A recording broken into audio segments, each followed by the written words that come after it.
నమస్కారం.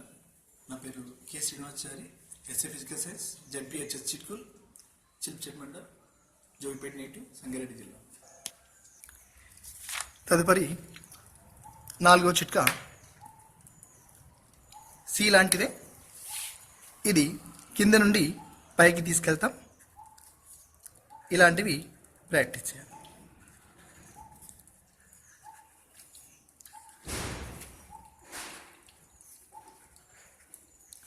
ఇవి ప్రాక్టీస్ చేయడం వల్ల తెలుగులో ఏ ఏ నా సా ప రెండవ ప ష వ మ యా హ ఇలా ఈ అక్షరాలన్నీ కూడా బాగా అవుతాయి. అదేవిధంగా హిందీలో ఈ 2 అక్షరాలు రు మరియు త్రా కూడా బాగా వచ్చేస్తాయి. ఇంగ్లీష్లో కర్సివ్ రైటింగ్లో బి అక్షరం ఇలా కింద నుండి తీసుకుంటాం కాబట్టి బాగా వస్తుంది. మ్యాథ్స్లో 9 మరియు 3 మరియు 5 మరియు సూపర్ సెట్ ఇవి కూడా బాగా వచ్చేస్తాయి. నెక్స్ట్ 5వ విషయము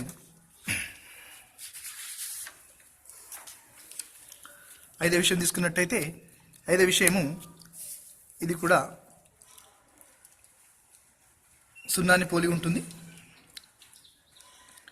ఇలాంటివి ప్రాక్టీస్ చేయాలి.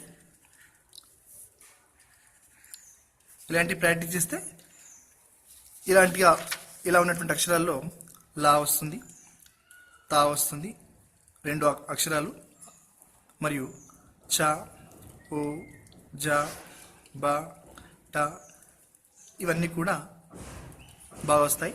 నెక్స్ట్ ఇంగ్లీష్లో తీసుకుంటే యు డబ్ల్యూ వై, హిందీలో చ జ అణ ఫ ష ప బాగుతాయి. మ్యాథమెటిక్స్లో యూనియన్ అనేటువంటిది కూడా బాగా వచ్చేస్తుంది. ఇక 6వ చిట్కా తీసుకున్నట్టయితే 6వ చిట్కా ఇది ఎస్ని పోలి ఉంటుంది. ఎస్ఏ అనుకోండి. ఈ ఎస్ అనేది కింద నుండి పైకి రాస్తే బాగా వస్తుంది.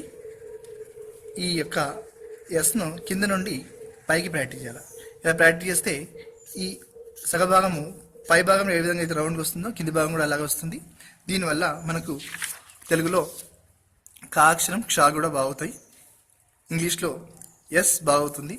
హిందీలో డా ఈ ఇని జా హా ఇవన్నీ కూడా బాగా వస్తాయి. ఇక చివరిది 7వ చిట్కా ఏంటంటే దీనికి ఆపోజిట్గా ఉంటుంది.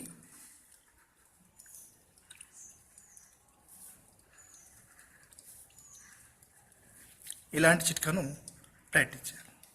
ఈ చిట్కాను ప్రాక్టీస్ చేస్తే ఆటోమేటిక్గా తెలుగులో మనకి చూడగానే అర్థమవుతుంది. గా అనేటువంటిది వస్తుంది. అదేవిధంగా షా వస్తుంది మరియు ఈ ఇని కూడా వస్తాయి. అయితే షా ఎలా వస్తుందంటే ముందుగా మనము ఈ చిట్కాను రాసాం. ఈ చిట్కాను రాసిన తర్వాత దీంట్లో హాఫ్ వరకు రౌండ్గా సున్నా పెట్టిన తర్వాత పై భాగాన్ని తీసుకొచ్చాం. ఇచ్చిన తర్వాత దీనికి తలకట్టు. అదేవిధంగా మనం దీర్ఘం ఇవ్వచ్చు. అదేవిధంగా ఇలా రాసిన తర్వాత మనం గుడి కూడా ఇవ్వచ్చు. సో షా కూడా గానే పోలి ఉంటుంది. హిందీలో తీసుకున్నట్టయితే తా అక్షరము మరియు ఒత్తుపాలో ఉన్నటువంటిది మరియు కాలో ఉన్నటువంటిది ఇవి బాగుంటాయి. ఇక ఇంగ్లీష్లో హెచ్ ఎం ఎన్, మ్యాథమెటిక్స్లో ఇంటర్సెక్షన్ కూడా ఇదే విధంగా వచ్చేస్తుంది. ఈ 7 చిట్కాలతో పాటుగా ఇంకొక 8వ చిట్కా ఏంటంటే ప్రతి అక్షరం అన్ని అక్షరాలు కూడా ఒకే పరిమాణంలో ఉండడం అనేది 8వ చిట్కా. అన్ని సున్నా అయినప్పటికీ కూడా అన్ని అక్షరాలు ఒకే విధమైనటువంటి సైజులో ఉండాలి. అంతేకాకుండా ప్రతి పదంలోని అక్షరం ఏ అక్షరం ఇంకొక అక్షరాన్ని తాకకుండా ఉండాలి. మరియు పదానికి మధ్యలో కూడా కొంత ఖాళీ స్థలం కనుక ఉన్నట్టయితే ఈ 7 చిట్కాలు కనుక మనం ప్రాక్టీస్ చేసినట్టయితే మనకు అందమైనటువంటి చేతిరాత మన సొంతం అవుతుంది. ఈ 8 చిట్కాలు పాటించినటువంటి మా విద్యార్థులు చేతిరాతను మీరు ఒకసారి గమనించవచ్చు.